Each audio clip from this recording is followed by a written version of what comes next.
Bonjour et bienvenue à tous. Vous l'entendez, nous sommes en public à Livre Paris, le salon de la Porte de Versailles, dans le studio de RFI. Alexandre Grothendieck, dernier grand génie des mathématiques, est mort le 13 novembre 2014 dans le village de Lasserre, dans l'Ariège, où il vivait reclus depuis le début des années 90. Il avait confié une partie de ses archives à son ami et ancien élève Jean Malgoire, des centaines de pages qui dormaient dans des cartons. Alexandre Grothendieck n'avait pas arrêté les mathématiques en se retirant du monde. Après sa mort, des dizaines de milliers de feuillets ont été retrouvés dans sa maison, dont certaines sont aussi difficiles à déchiffrer que des hiéroglyphes. Que révèlent ces archives? Comment les exploiter? La vie de Grothendieck, apatride, médaille Fields 1966, fervent militant écologiste, est-elle un roman? Autour de la question « Quels sont les derniers secrets d'Alexandre Grothendieck ?» La réalisation est signée Cécile Bonissi. Je pourrais peut-être dire quelques mots personnels. Moi-même, je suis un mathématicien. J'ai consacré la plus grande partie de mon existence à faire de la recherche mathématique. Et en fait, en ce qui concerne la recherche mathématique, celle que j'ai faite et celle qu'ont fait les collègues avec lesquels j'ai été en contact semblaient très éloignées de toute espèce d'application pratique. Et pour cette raison, je me sentais pendant longtemps particulièrement peu enclin à me poser des questions sur les tenants aboutissants, en particulier sur l'impact social de cette recherche scientifique. Et ce n'est qu'à une date assez récente, depuis 2 ans, que j'ai commencé, comme ça progressivement, à me poser des questions à ce sujet, et que je suis arrivé à une position, depuis 1 an et demi, en fait, j'ai abandonné toute espèce de recherche scientifique. Je pense qu'à l'avenir, je n'en ferai que le strict nécessaire pour pouvoir subvenir à ma subsistance, puisque, jusqu'à nouvel ordre, je n'ai pas d'autre métier que celui de mathématicien. Très émouvant d'entendre la voix d'Alexandre Grothendieck enregistrée en 1972 lors d'une conférence prononcée devant le CERN, le Centre européen pour la recherche nucléaire. Bonjour Philippe Douroux. Bonjour. Vous êtes journaliste à Libération et vous publiez chez Alary Alexandre Grothendieck sur les traces du dernier génie des mathématiques. Bonjour Yann Prado. Bonjour. Vous êtes professeur de mathématiques et vous signez chez Alia un premier roman intitulé Algèbre, consacré à la figure d'Alexandre Grothendieck. Une précision sur l'archive qu'on vient d'entendre, Philippe Douroux, c'est le seul enregistrement qu'on possède de la voix de Grothendieck et elle est authentifiée. Oui, les fils l'ont authentifiée, les enfants l'ont authentifiée. C'est une archive rare et j'en ai pas trouvé d'autres, moi, de sa voix. Alors, ça fait des années que vous pistez Alexandre Grothendieck, puisque vous êtes même allé dans son village de l'Ariège, regarder à travers ses fenêtres. Comment l'un et l'autre êtes-vous arrivés à ces recherches sur Grothendieck, Yann Prado? Alors, de votre côté, c'est un roman, il faut le dire. Alors, c'est un roman, un texte un peu hybride, une sorte de roman biographique ou de biographie romancée. Moi, ce qui m'a mis sur la piste d'Alexandre Grothendieck, ça a été le dossier de la recherche sur magazine La Recherche. Du magazine La Recherche. À l'époque, Alexandre Grothendieck était encore vivant. On ne savait pas où il était. Et ce qui évidemment attisait beaucoup et qui les convoitises et puis posait beaucoup de questions. Mais ce qui m'a tout de suite, moi, attiré, au-delà de l'aspect spectaculaire des performances mathématiques de Grothendieck, c'est ce que j'ai cru voir, de ce que j'ai cru lire. C'est-à-dire toute la question de l'enfant abandonné qu'il a été, de l'enfant ballotté dans l'histoire et de l'histoire, la sienne, qui a traversé l'histoire de l'Europe. C'est un réfugié au fond. C'est un réfugié, c'est un apatride, il est né en 1928 à Berlin, ce qui déjà dit tout. Et il a été abandonné par ses parents qui sont partis faire la guerre, qui sont partis faire la révolution. Donc c'est son rapport, voilà, c'est ça qui m'a tout de suite accroché. Philippe Douroux, il faut préciser que votre livre n'est pas une biographie, c'est vraiment une enquête. Oui, c'est une enquête. Je traîne, si j'ose dire, depuis 4 ans. Je tourne autour de Grothendieck. Je suis monté une quinzaine de fois à Lasserre dans le village. Il m'a fallu 3 mois pour avoir l'adresse. Une fois qu'on l'avait, l'adresse, il avait fallu promettre de ne pas le déranger. C'était la règle.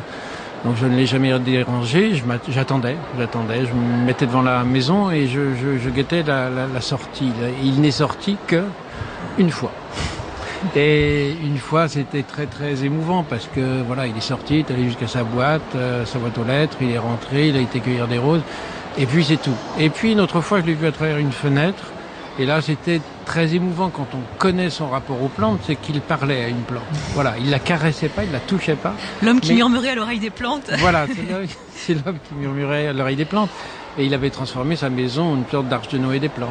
Alors le grand apport quand même de cette enquête, Philippe Droux, c'est que vous avez eu accès aux archives. Alors on pourrait dire il y a 2 vagues d'archives. Il y a les premiers cartons qu'il a confiés à son élève et ami Jean Malgoire en 1991, je crois. Donc ça correspond à 9 mois de travail. Et puis il y a tout le reste, une masse absolument colossale qui est aujourd'hui entre les mains de la Bibliothèque nationale. Non. Pas Non, encore, pas mais encore. c'est en passe de l'être. Ça pourrait arriver, ça devrait arriver, ça peut arriver, mais c'est compliqué encore le chemin. Qu'est-ce qu'il y a dans ces archives? À Montpellier, il y a, on dit 20 000 pages. Maintenant, on doit avoir un inventaire assez précis, mais pour l'instant, il n'a pas été publié par l'université qui s'est longtemps désintéressée de ces archives, mais qui aujourd'hui s'y intéresse. Bon. Il faudra régler la question de la propriété, à qui appartiennent-elles, aux enfants ou à l'université, mais c'est une autre question. Dedans, il y a, pour l'essentiel, des mathématiques, c'est-à-dire qu'il y a du courrier avec d'autres mathématiciens et du courrier entre mathématiciens. On se demande pas comment ça va, on démarre tout de suite sur des mathématiques dures. Il y a des lettres un peu plus personnelles, il y a une très belle photo qui a été beaucoup reprise, on le voit devant les hauts fourneaux de Pont-à-Mousson. Bon, ça on le voit, c'est cerné, voilà, ça va être mis à l'abri, ça doit être numérisé, sauvegardé. Bon. Et puis il y a les 60 000 pages, peut-être 80 000 pages qu'il a laissées à la serre. Et là, il faut insister sur une chose, c'est que tout le monde était un peu paralysé parce qu'en 2010, il avait dit « Je ne veux plus que rien ne soit publié, je veux que tout soit détruit ». Enfin, il fallait faire table rase de tout. C'était Kafka, au fond. C'était Kafka. Voilà, exactement Kafka. Et moi, je plaidais pour une jurisprudence Broad, qui était l'ami de Kafka, qui Kafka avait tout confié. Et Broad n'a rien brûlé, heureusement. Bon. Et dans ces archives, qu'est-ce qu'il y a? Alors, d'abord, ils ont été très bien rangés. Voilà. Et c'est là où tout le monde a été un peu soulagé, c'est que il voulait que ce soit confié à la BNF. Bon, alors ça pose des problèmes juridiques qu'il faudra régler, mais il voulait que ce soit conservé. Et donc, tout le monde a compris que ça, en tout cas, mis à disposition de la communauté mathématique. Bon, alors qu'est-ce qu'il y a? Matsignotis, qui est un grand mathématicien, spécialiste de Grothendieck, estime qu'il y a à peu près, je crois, 4500 pages qui sont des mathématiques. Après, c'est une dérive, une analyse, une méditation mystique, philosophique, chacun y trouve ce qu'il veut. Alors, on va essayer de retracer le parcours d'Alexandre Grothendieck. Cette vie de Grothendieck est faite de ruptures. Yann Prado, vous commencez votre roman par l'une de ces grandes ruptures. On est en 1968. Grothendieck est devant les étudiants de l'université d'Orsay. Et là, lui, le fils de révolutionnaire, lui, l'apatride, le combattant, soudain devient un mandarin. Et ça, c'est impossible pour lui. Alors, oui, il est moi, ma thèse un petit peu dans le roman, c'est l'héritage impossible de son père, fils d'un révolutionnaire qui a passé... Alexandre Shapiro-Kanarov. Voilà, qui a passé 12 ans en prison, qui s'est battu avec les bolcheviks, puis contre les bolcheviks. Et Grothendieck, fils Alexandre, qui en mai 68 se dit « je suis du côté des insurgés, des étudiants », et se découvre, il a 40 ans et c'est un vieux con. Et les étudiants le rejettent. Hein, il y a des tracts qui courent autour de lui. Il est le grand maître de la science mathématique mondiale, hein, Grothendieck. Et il a aussi... Il a déjà eu la médaille Fields en 1966. Il a déjà eu, qu'il n'a pas été cherché, donc il a reçu en 66. Il ne l'a pas refusé, mais il n'est pas allé la chercher. Il n'a pas été la chercher, vraisemblablement parce qu'il s'en fichait, alors que d'autres collègues ont pris le temps de la refuser, de dire pourquoi. C'est notamment le cas de son collègue américain. Mais en fait, c'est l'irruption de la politique dans la vie de Grothendieck, et c'est donc l'irruption de son père en mai 68. Il est un mathématicien, une sorte de savant cosinus qui ne fait que des mathématiques le jour, la nuit. Et en mai 68, le monde, le réel, je veux dire, arrive dans l'univers de Grothendieck. Et ça s'est pas bien passé. Et on voit bien dans vos 2 livres que la figure de son père va vraiment le hanter toute sa vie. Il va vraiment s'identifier très très fortement à cette figure jusqu'à la fin. Votre livre, Philippe Droux, ne commence pas en 1968, mais il commence en 1964. 1964, c'est une année charnière dans bien des domaines. Alors dans les mathématiques, ce sont les motifs de Grothendieck. Et puis en musique, on a 3 chansons des Beatles, dont She Loves You.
Les Beatles, She Loves You sur RFI, c'est une chanson de 1964.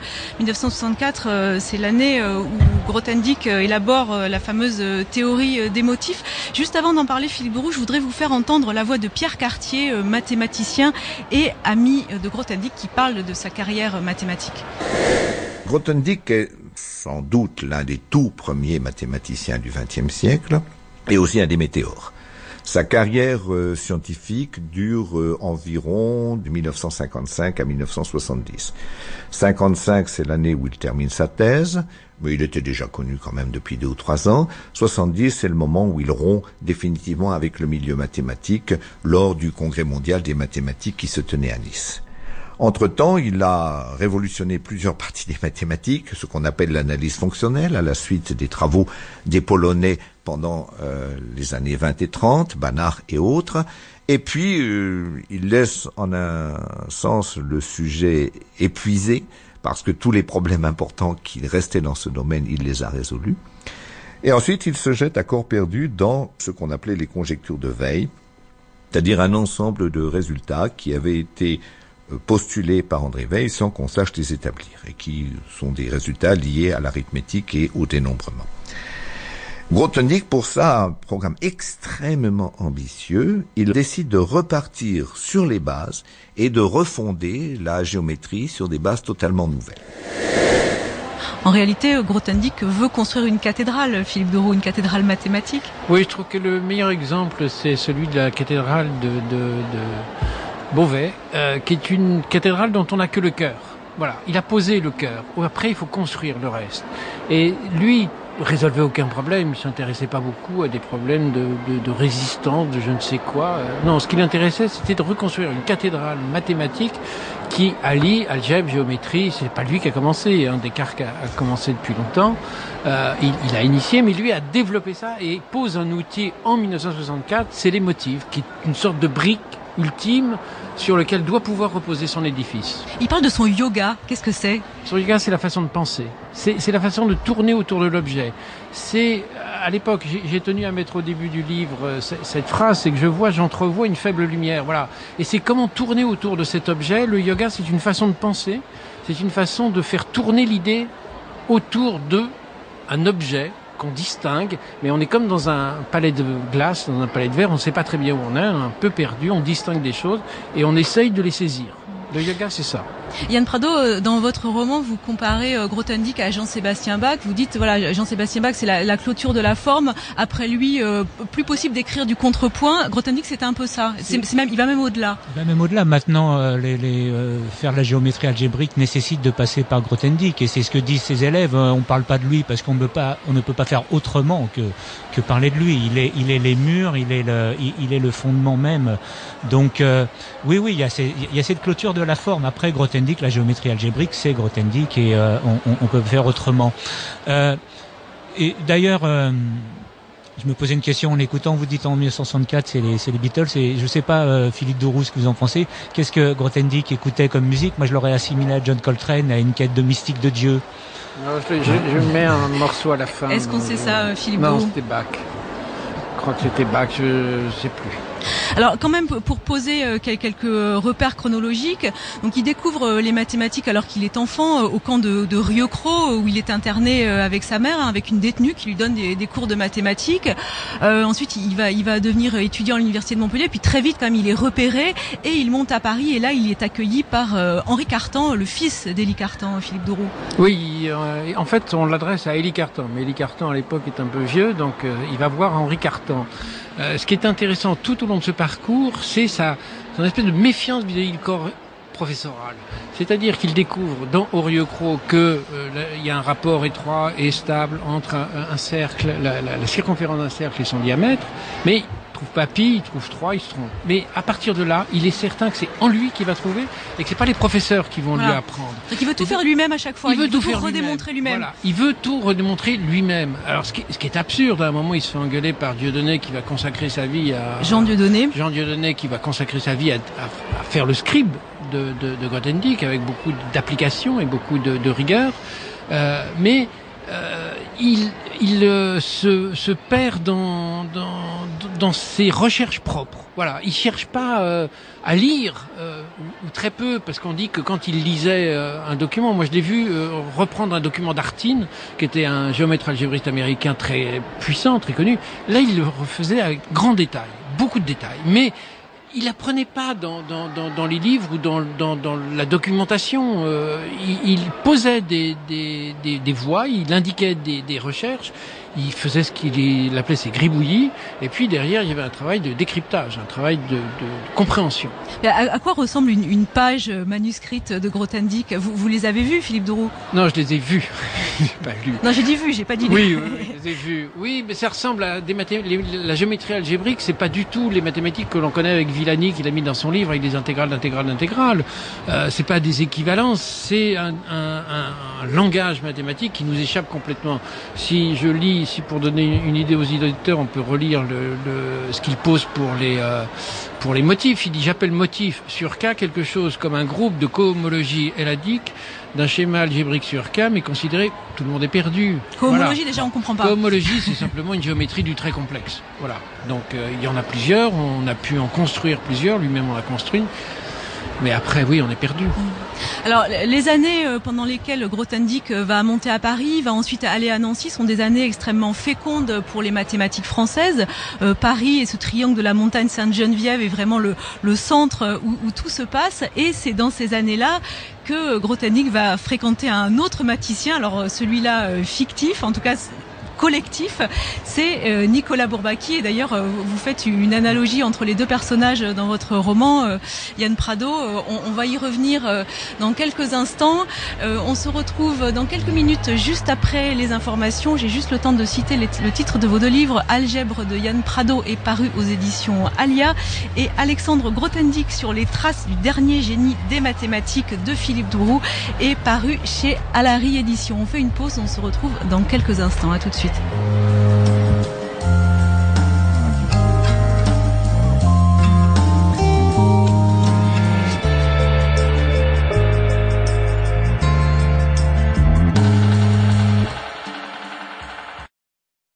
Pour la première fois, Livre Paris met à l'honneur l'Afrique à travers Brazzaville et Pointe-Noire, terre de poésie. Le pavillon Brazzaville Pointe-Noire, ville invitée, offrira aux visiteurs les richesses littéraires et culturelles africaines. Venez y rencontrer les plus grands auteurs africains francophones pour échanger, débattre et discuter. Rendez-vous à Livre Paris du 17 au 20 mars, Parc des Expositions, Porte de Versailles, Hall 1, stand R69, en partenariat avec RFI. Vous écoutez RFI, il est 16h30 à Paris, 15h30 en temps universel. Juliette Jacquemin. Salah Abdeslam, le suspect numéro 1 des attentats du 13 novembre, pourrait être l'un des deux fugitifs toujours cherchés en Belgique après la perquisition qui a mal tourné à Forêt mardi. En tout cas, ses empreintes digitales se trouvent dans l'appartement perquisitionné. Les policiers ont essuyé des tirs de Kalachnikov. Mardi, 4 d'entre eux ont été hospitalisés et un homme a été tué par les forces de l'ordre. D'après le parquet belge, il s'agissait d'un des organisateurs présumés des attentats. Tous les migrants qui arriveront clandestinement en Grèce à partir de dimanche seront refoulés vers la Turquie, d'après le Premier ministre tchèque. L'accord passé avec Ankara est destiné à résoudre la crise des migrants, a été approuvé par les 28 États membres de l'Union européenne tout à l'heure, après des discussions houleuses hier et aujourd'hui. En échange, des réfugiés présents en Turquie devraient être accueillis sur le sol européen. Aujourd'hui, encore 600 migrants environ ont été récupérés en Méditerranée, leur embarcation dérivée au large de l'Italie. Le corps d'un homme a également été repêché par les gardes-côtes. En marge du sommet sur les réfugiés, l'Union européenne demande à la communauté internationale de sanctionner Moscou pour son implication dans la guerre dans l'est de l'Ukraine et pour l'annexion de la Crimée. Des sanctions déjà prises par Bruxelles qui voudrait voir des pays comme la Chine lui emboîter le pas. Cela fait 2 ans que la Russie a annexé la Crimée, une terre russe d'après le Kremlin. L'aviation russe qui mène encore entre 25 et 30 raids aériens en Syrie chaque jour dans les environs de Palmyre d'après le ministère russe de la Défense. L'objectif, c'est d'appuyer l'armée syrienne au sol dans sa tentative de libérer la cité antique aux mains du groupe État islamique. L'ancien Premier ministre roumain Victor Ponta comparaît aujourd'hui pour la première fois devant la Haute Cour de justice à Bucarest pour des faits de corruption qui remontent à 2007 et il rejette catégoriquement toutes les charges contre lui. Il a été ministre des Affaires étrangères de l'Allemagne de 2009 à 2013 dans le gouvernement d'Angela Merkel, mais aussi leader du parti libéral, la FDP. Guido Westerwelle est mort aujourd'hui à l'âge de 54 ans des suites d'une leucémie. Des manifestants anti-Dilma Rousseff ont été évacués ce matin à Sao Paulo, au Brésil. Les rassemblements contre le gouvernement sont interdits. Aujourd'hui, en revanche, les partisans de la présidente, eux, sont autorisés à se regrouper. Le parti au pouvoir, le PT, appelle à des manifestations dans une trentaine de villes. Dilma Rousseff est plus fragilisée que jamais entre la procédure de destitution lancée contre elle et la suspension de la nomination hier de l'ancien président Lula en tant que ministre du gouvernement. Et puis le tirage au sort des quarts de finale de la Ligue des Champions, c'était tout à l'heure. Et le Paris Saint-Germain affrontera Manchester City. Le match aller aura lieu au Parc des Princes le 6 avril prochain. Les autres affiches, Wolfsburg contre Real Madrid, Bayern Munich contre Benfica Lisbonne et Barcelone contre Atlético Madrid. Il est 16h33 ici à Paris.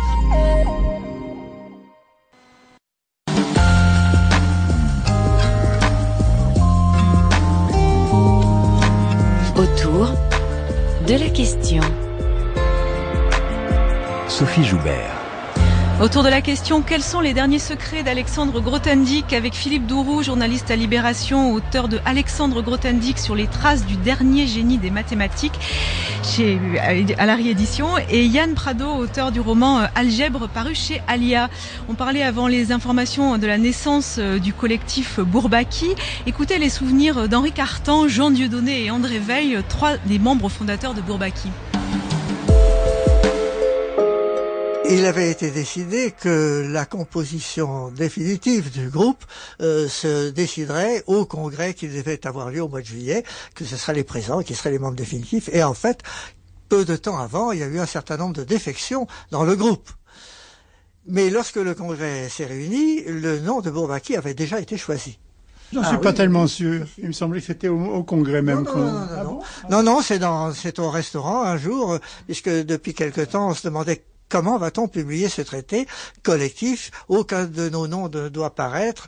Qu'est-ce qu'on va mettre? On va mettre des initiales. Non, ça fait pas bien. Non, il faut qu'il y ait un nom d'auteur. Il faut trouver un auteur imaginaire.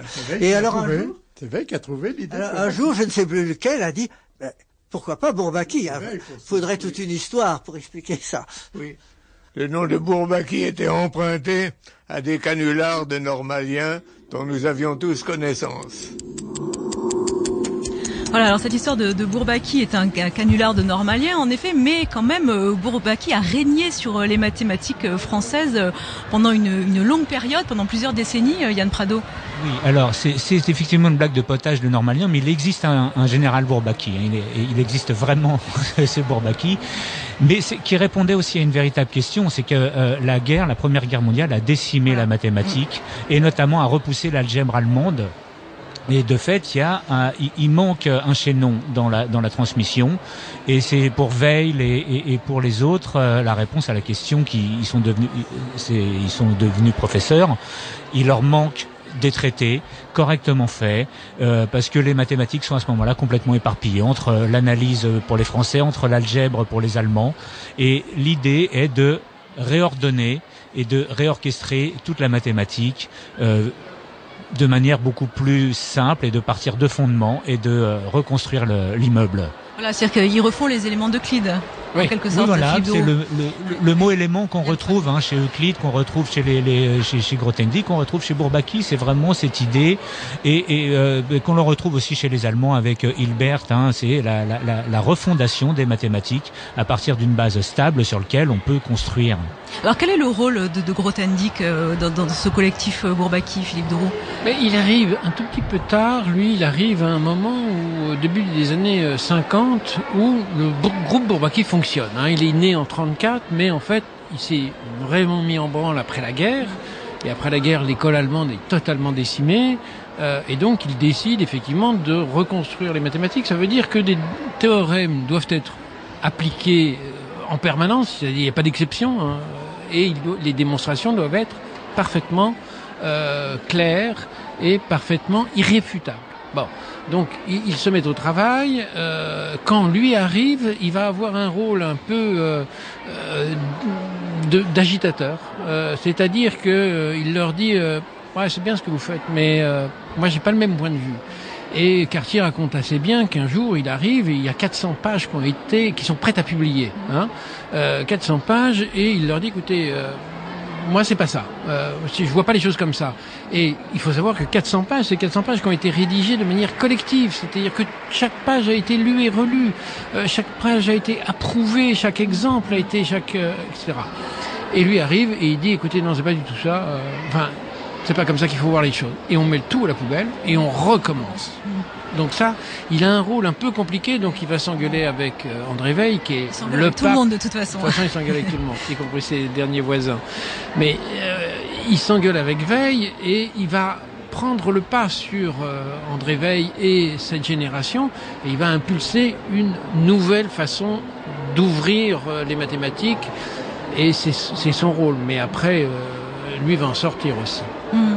Alors, il impulse tellement une nouvelle façon de faire qu'un institut va être créé spécialement pour lui en 1958. C'est l'IHS à Bure-sur-Yvette, voilà, en région parisienne. Et au fond, Grothendieck va être le seul professeur avec Jean Dieudonné. Je voudrais vous faire écouter le témoignage de Michel de Mazure, proche de Grothendieck, qui a été son étudiant, premier élève, et qui a suivi les fameux séminaires du Bois-Marie.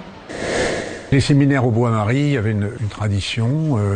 On arrivait par le RER, où certains, dont moi à la fin, arrivaient plutôt pour déjeuner ici. J'ai déjeuné souvent à côté de Serre et Grothendieck, et j'écoutais de façon passionnée leur conversation, qui me passait parfois au-dessus de la tête.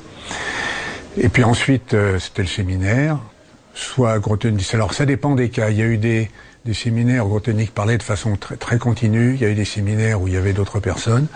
En tout cas, les exposés d'Alexandre, c'est toujours assez étonnant, parce que on se disait bon, ça y est, c'est reparti encore. Oui, d'accord. Bon, où nous emmène-t-il? Qu'est-ce que c'est encore que cette théorie, et pourquoi fabriquer ça? Et puis à la fin, on disait tiens, c'est surprenant, il y a un résultat démontré auquel on s'attendait pas. Et toujours donc cette surprise d'une espèce de montée en spirale qui, en fin de compte, arrivait au sol, au lieu de se perdre dans les nuages. C'est le grand souvenir, je crois, que tout le monde a eu à cette époque. Voilà comment ça se passait. Une montée en spirale qui, en fin de compte, arrivait au sol. Un commentaire sur cette archive, Yann Prado. À propos de l'IHES, j'aimerais préciser quand même que la question de Grothendieck, c'est qu'il est apatride. Donc il ne peut pas travailler pour la France. Ensuite, la deuxième chose, c'est que l'IHES a été monté par Léon Mottchan, qui a une sorte de vision, qui est la vision de l'IAS de Princeton, c'est-à-dire la construction d'un laboratoire autour d'Albert Einstein, dans lequel les penseurs n'auraient qu'une chose à faire, enfin les chercheurs n'auraient qu'une chose à faire, chercher. Les deux obligations étant de prendre le thé et de manger ensemble. Mais Mottchan n'est pas complètement perdu, c'est un ingénieur, c'est un mathématicien perdu chez les ingénieurs, et il a l'idée d'un ruissellement de la recherche pour des applications industrielles. Donc c'est pas complètement, c'est pas juste un institut de tête chercheuse, mais en tous les cas pas chez Mottchan. Et c'est entre Grothendieck et Mottchan, les choses se sont très mal passées.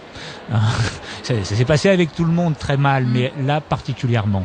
Alors, et puis après il y a eu cette histoire de crédit militaire, de soupçon de crédit militaire, enfin qui a fait que Grothendieck a démissionné. Et là les choses ont commencé à mal aller pour lui. Mais Philippe Duroux, je voudrais qu'on s'arrête sur vraiment la méthode de travail de Grothendieck. Alors Grothendieck écrivait la nuit, Jean Dieudonné, qui s'est au fond mis à son service, mettait tout ça en forme le jour. Et puis si on parle de son enseignement, il était aussi très inspiré des méthodes libertaires anglaises, de Summerhill. Oui. Alors il va d'abord son travail, il travaillait évidemment pas le matin, parce que le matin il dormait, puisque il se réveillait, enfin il venait déjeuner à l'IHES. Il travaillait à ce moment-là avec un étudiant. Il reprenait le séminaire précédent. qui se tenait le mardi, et il travaillait jusqu'à 9h du soir. L'étudiant était rincé à la fin de sa journée. Mais à 9h du soir, lui commençait sa journée. Voilà. C'est-à-dire qu'il avait dîné, et là il se mettait au travail, y compris en vacances. On m'a raconté des nuits où il allait avec une lampe à pétrole, un peu loin, et il passait la nuit à travailler. Et la nuit, il faisait entre 15 et 35 pages de mathématiques. 35 pages, c'est phénoménal. Bon. Et c'était ce qu'il appelait, lui, des gribouillis. Il les laissait à quelqu'un. Donc, ça a été longtemps Jean Dieudonné, mais ça a été de Mazure, ça a été Michel Reynaud, un peu moins, mais Luc Ilusi, qui ont rédigé ce qu'on a appelé d'abord les éléments de géométrie algébrique, puis les séminaires de géométrie algébrique. Ça a été aussi Pierre Deligne. Donc, il y avait une sorte de laboratoire autour de lui, ce qui en mathématiques est assez rare. Il y avait une douzaine d'élèves. Bon. Et lui, il n'était pas pédago. Évidemment, il était sublimement pédago. C'est-à-dire que ce qu'il cherchait à susciter, notamment, il y a eu un malentendu quand il était à Montpellier, où il arrive, et lui, sa seule envie, c'est de susciter l'intérêt, la curiosité des mathématiciens. Alors, à Montpellier, il arrive il leur dit, vous venez avec du papier, des ciseaux, et on va faire des polyèdres. Alors, c'est un peu surpris, mais il y a un méchant ou un imbécile professeur dit, mais on n'est pas là pour s'amuser. Et Grothendieck dit, mais je me suis toujours amusé. Et je m'amuserai toujours. Donc il y a ce décalage. Et c'est là où il arrive à cette pensée qu'il dit il faut casser le magistère du prof, etc. Il proposait de tirer les notes au sort, il proposait de donner la même note à tout le monde, etc. Oui, alors ça fait sourire aujourd'hui. Mais en même temps, l'école finlandaise, elle est fondée sur ce souci de d'abord l'intérêt des élèves, d'abord la curiosité des élèves. Donc c'est une des meilleures écoles au monde. Donc on pourrait peut-être regarder de ce côté-là. Et puis au fil des années, Grothendieck va se politiser. Alors on a évoqué tout à l'heure l'année 1966. Il obtient la médaille Fields, mais il ne va pas la chercher en Union soviétique.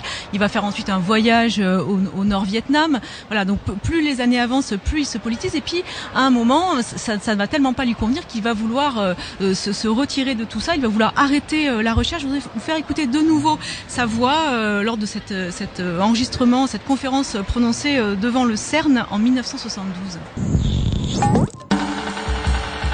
Je crois que cette situation qu'une recherche de pointe soit associée à une véritable menace à la survie de l'humanité, une menace même à la survie de la vie tout court sur la planète, ce n'est pas une situation exceptionnelle, c'est une situation qui a des règles. En fait, depuis 1 ou 2 ans que moi-même je commence à me poser des questions à ce sujet, eh bien, je me suis aperçu que finalement, dans chacune des grandes questions qui actuellement menacent la survie de l'espèce humaine, eh bien, ces questions ne se poseraient pas sous la forme actuelle. La menace à la survie ne se poserait pas si l'état de notre science était celle de l'an 1900, par exemple. Je ne vais pas dire par là que la seule cause de tous ces maux, de tous ces dangers, ce soit la science. Bien entendu, il y a une conjonction de plusieurs choses, mais la science, l'état actuel de la recherche scientifique, joue certainement un rôle important. À un moment, Alexandre Grothendieck va penser que le monde n'en a plus que pour 10 ans, que l'espèce humaine va disparaître. Donc, au fond, pourquoi faire de la recherche, Yann Prado ? Pour revenir à ce que disait Philippe Deroux tout à l'heure sur l'école, c'est quand même la question moi que je me suis souvent posée que je me pose encore sur Grothendieck. Le génie est-il contingent? Peut-on le produire? Là, je crois que non. La seule chose que l'on peut faire, c'est l'accueillir. Et Grothendieck a été accueilli à bras ouverts par le système scolaire français, mais ça a aussi constitué son départ. Il y a des angles morts chez Grothendieck et on voit sa relation avec Pierre Deligne, qui lui est un pur produit de la méritocratie française. En ce sens que dans son travail, quand Philippe Deroux parlait à Montpellier et quand il a préparé aussi les agrégatifs d'Orsay, ces étudiants témoignent d'un professeur brillant, mais qui n'a absolument aucune connaissance de l'histoire mathématique. Et là, je voudrais qu'on mentionne le trio, parce qu'ils étaient 3, il y avait Jean Dieudonné, puis il y avait Jean-Pierre Serre. Oui, très important. Avec qui ils ont une correspondance très fournie, très nourrie. Très fournie. Et Jean-Pierre Serre, lui, c'est le pur produit de l'école mathématique française. Et Jean-Pierre Serre est un puits de science, et c'est lui qui a ramené Grothendieck. Grothendieck partait, puis Jean-Pierre Serre le redescendait. Médaille Fields à 26 ans plus jeune professeur du Collège de France. Mais si on parle de l'enseignement de Grothendieck et précisément du Collège de France, il y a un scandale avec cette affaire du Collège de France où Alexandre Grothendieck est invité, alors en tant que professeur étranger, puisqu'à l'époque il est encore apatride. Et là, qu'est-ce qui se passe? Au fond, il y a un scandale. Les idées politiques de Grothendieck la contestation n'est pas acceptée au cœur de l'institution. Oui, c'est ça. Ce que dit Grothendieck, quand il entre au Collège de France, il est étranger. Il va être naturalisé français pendant qu'il est au Collège de France, mais quand il s'agit de renouveler sa chaire, on va quand même considérer qu'il reste étranger. C'est là où je trouve qu'il y a un scandale. Enfin, un scandale. Je trouve que l'institution n'a pas été extrêmement fair-play, quoi. En même temps, c'est vrai qu'il sera accompagné après, parce qu'il va être nommé à Montpellier alors qu'il n'a jamais passé aucun concours, donc on va quand même le nommer prof. Mais qu'est-ce qui se passe là? L'institution dit, oui d'accord, il veut faire les mathématiques, mais il veut aussi poser la question de la science et à quoi sert la science. À quoi sert la recherche, à quoi sert la science. Et ça, c'est pas possible à l'époque. Et ça, il semble que ce soit pas possible, que le Collège de France le refuse. Alors qu'il n'ait pas les compétences pour mener à bien cette recherche, on peut peut-être le comprendre. Mais que on traite Grothendieck comme ça, je trouve ça un peu étonnant. Aux États-Unis, c'était quelque chose qui se pratiquait de manière très courante à l'époque. Casser le magistère, c'est-à-dire que les étudiants pouvaient prendre la parole à la fin des cours et poser la question du pourquoi. Voilà, au-delà du comment. Bon, mais ça n'a pas été accepté par le Collège de France, qui va l'évincer de manière indélicate. Et ironie de l'histoire, en 2013, le Collège de France va rendre hommage à Grothendieck via son ouvrage Récoltes et semailles, qui va être comparé par Antoine Compagnon, grand professeur de littérature, comparé à la recherche du temps perdu, ce qui est quand même un comble. Alors Alexandre Grothendieck fut aussi un fervent militant écologiste, notamment à travers le mouvement Survivre et Vivre. On en parle juste après Charlotte Gainsbourg et Étienne Dao. If sur RFI, ça rime avec motif. If excessif, agro-compulsif, over-réactif, if exclusif, et trop émotif. Qui est le fautif? If intrusif, plus combatif, sous-sédatif, un soin intensif, cherche le motif. If négatif, maladif, inexpressif, et plus vraiment vif, cherche le motif. If trop captif, et décoratif, if défensif, à grand offensif, canif, if agressif. Qui est le fautif? If intrusif, plus combatif, sous-sédatif, en soins intensifs, cherche le motif. If négatif, maladif, inexpressif, et plus vraiment vif, cherche le motif.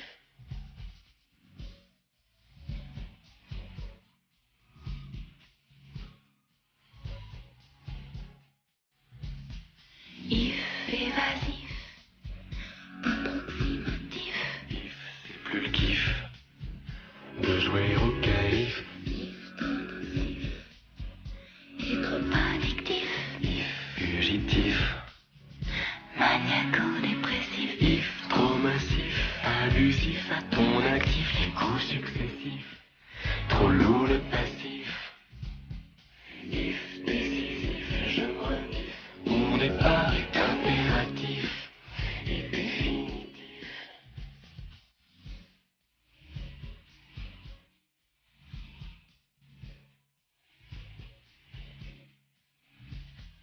If intrusif, plus combatif, sous-sédatif, en soins intensifs, cherche le motif. If négatif, maladif, inexpressif, et plus vraiment vif, cherche le motif. If trop massif, abusif à ton actif, les coups successifs, trop lourd le passif. If décisif, je me renifle, mon départ est impératif.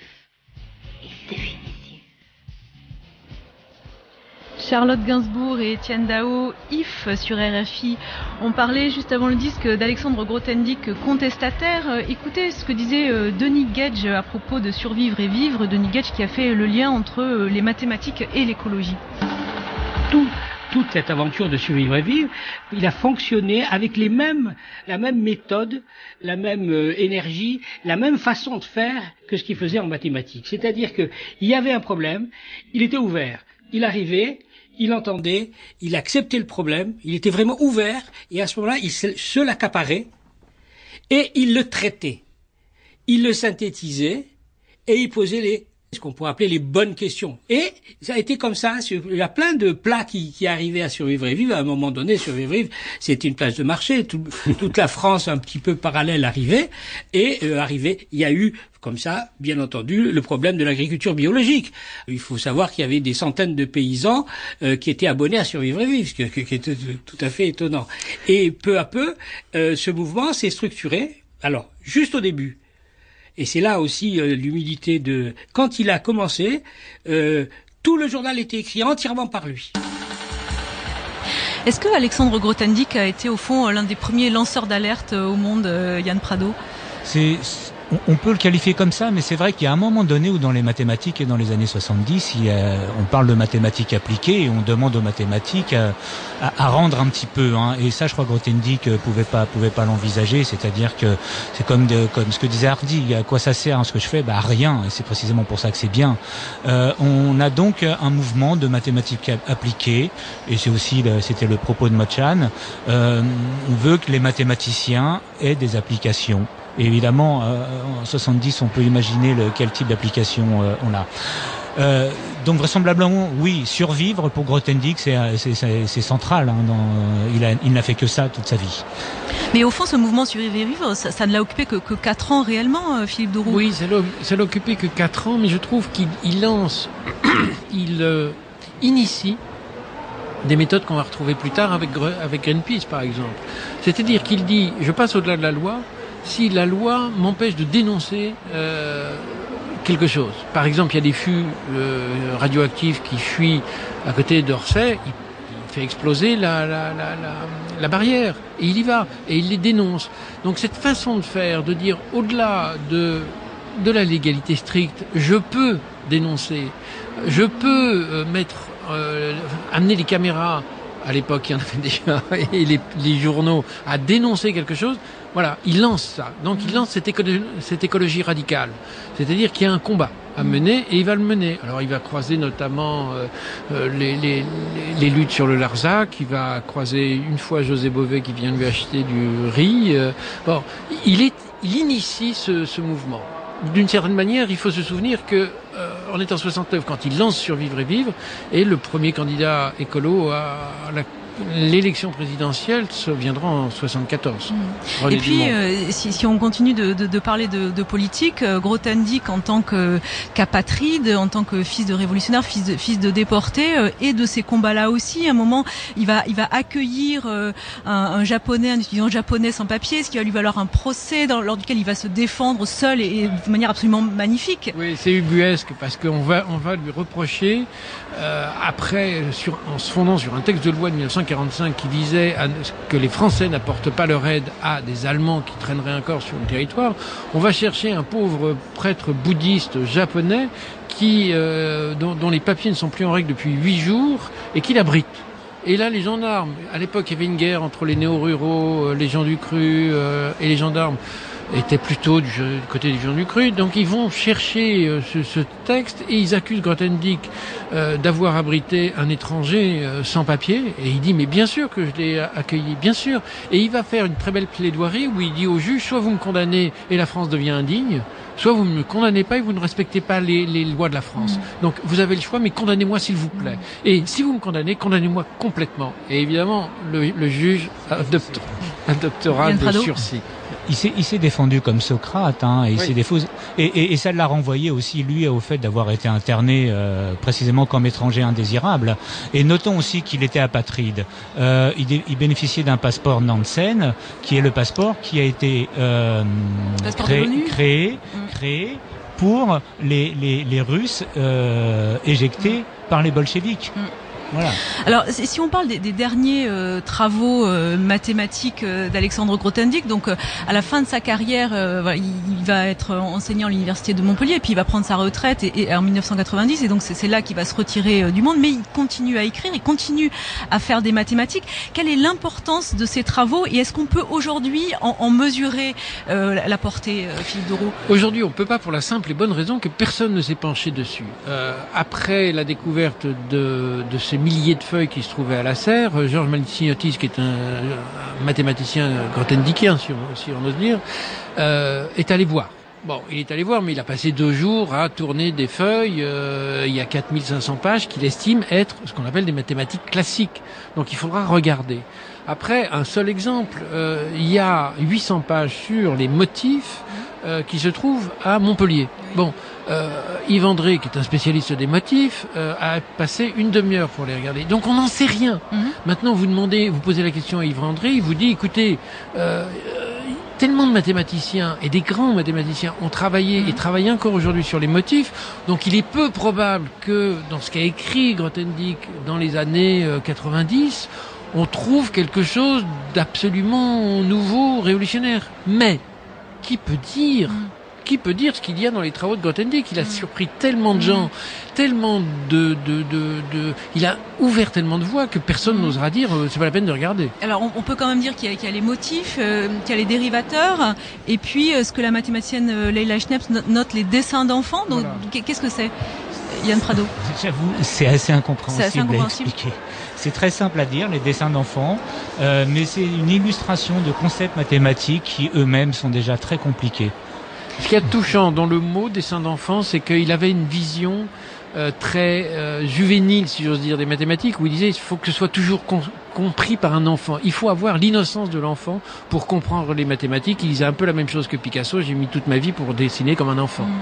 Alors quand même, Grothendieck rejetait les mathématiques appliquées, mais quand même ces travaux nous servent aujourd'hui dans la vie de tous les jours. Enfin, l'internet, ça vient de Grothendieck. Aujourd'hui, l'internet, l'échange de données numériques s'appuie en partie sur les topos. Les topos, c'est une notion mathématique développée par Grothendieck, initié par Grothendieck, et sur lesquels on travaille aujourd'hui. C'est quoi les topos? C'est un hyperespace. Voilà, c'est un espace très complexe. On est dans dimension 2, là on est très très simple avec une table. Voilà, les topos, c'est... Tu peux en dire autre? Yann Prado? Pas grand chose, mais je peux dire par contre que si aujourd'hui on écoute de la musique numérique, c'est grâce aux travaux de Riemann qui ont peu d'un siècle. Riemann. Voilà, donc ce que les mathématiciens font, qu'ils le veuillent ou non, qu'on l'applique ou pas, ils n'y peuvent pas grand-chose. Merci beaucoup à tous les deux. Algèbre de Yann Prado est publié aux éditions Alia. Alexandre Grothendieck de Philippe Doreau est publié chez Alary Éditions. Merci à Pierre Chaffanjon à la technique, à Gwen Michel pour les archives de l'INA et à Cécile Bonissi pour la réalisation. À la semaine prochaine.